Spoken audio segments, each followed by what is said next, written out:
What's going on, everybody? Ochoa here from SB Nation's bloggingtheboys.com, and unfortunately, we're meeting once again under some pretty rough circumstances. The Dallas Cowboys lost last week to the Green Bay Packers at AT&T Stadium, a place where the Green Bay Packers have never lost. The Green Bay Packers, that's right, have won every game that they've ever played in Cowboys Stadium turned AT&T Stadium, and that, of course, includes Super Bowl 45, where they beat the Pittsburgh Steelers. They beat the Dallas Cowboys last Sunday. The Cowboys are now 3-2 on the season, getting ready to take on the New York Jets this week. By the way, Sam Darnold will be back for that contest.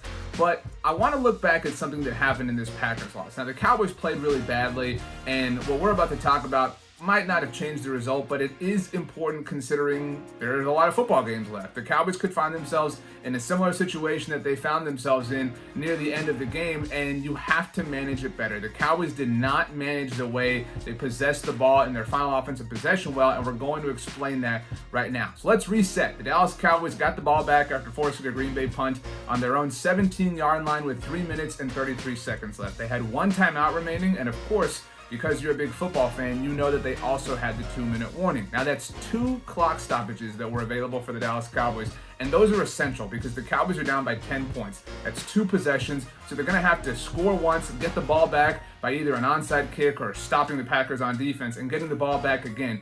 At this point, the biggest enemy is the clock. You have to maximize how much time you leave yourself for that second score, so you have to score rather quickly. I've said before in different avenues, whether it be at bloggingtheboys.com or on my own personal Twitter feed, that if you get into field goal range, you should kick the field goal first. And this is what the Cowboys should have done, but they did not. So on first down, the Dallas Cowboys, Dak Prescott finds Michael Gallup, stays in bounds. The clock continues to run. No bueno. Second down, Dak Prescott finds Jason Witten. The ball's moving, that's a good thing, but Witten stays in bounds. Not ideal. On the third play, Dak Prescott finds Jason Witten, and he gets out of bounds. Awesome. Now we're in business. You can call a couple of plays ahead of time. You have that brief moment to catch your breath. And then guess what happens? Dak Prescott runs, and he picks up 14 yards, and that's awesome because on top of the 14-yard gain, Dak Prescott picked up a really friendly flag, a roughing the passer penalty that I think we can all admit was a little bit of a bad call that adds 15 yards to the whole thing. So now the Dallas Cowboys have the ball at the Green Bay 25-yard line.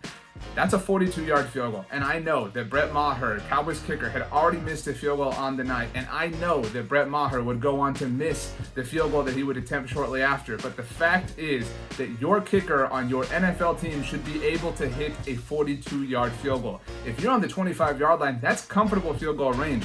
And looking at the clock, there were 2 minutes and 34 seconds left. That means you still have the 2-minute warning. You also obviously have your timeout. You have both clock stoppages left, and you have an opportunity to get one of the 2 scores that you need.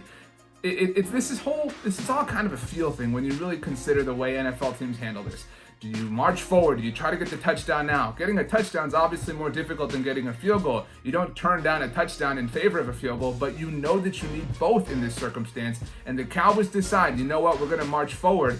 And things didn't exactly go too well. The Cowboys first down, incomplete pass to Michael Gallup. Not ideal. Second down, Dak Prescott finds Randall Cobb, picks up another first down. However, Randall Cobb is in bounds, so the clock stays running.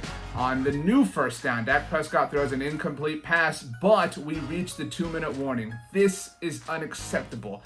The first clock stoppage is burned by the Cowboys, and they have at this point achieved no points. They're dealing with a second down. They now have 1 clock stoppage. They still need 2 scores. This is not ideal. On second down, Dak Prescott throws an incomplete pass to Amari Cooper. Now it's 3rd and long. What are you going to do? Dak Prescott, in this moment, you have very limited options. You either throw a touchdown, you either pick up a first down, or you throw the ball away. You cannot get tackled in bounds here, yet that's what we see happen to Dak Prescott. He scrambles for a bit, picks up a couple of yards, ultimately comes down in bounds, and because they're so far invested at this point, the Cowboys have to burn their timeout.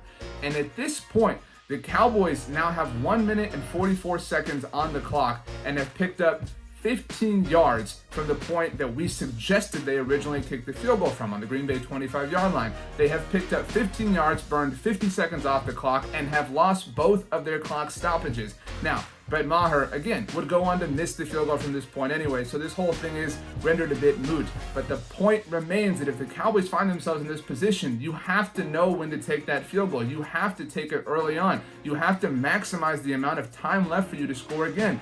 What if the Cowboys had made that field goal? What if Brett Maher had been successful? Then the Cowboys tried an onside kick. You're talking about having 50 less seconds and no clock stoppages versus having 2 in an attempt to go score a game-tying touchdown. That's not ideal and something the Cowboys have to look to fix if they find themselves in this position at some point in the future.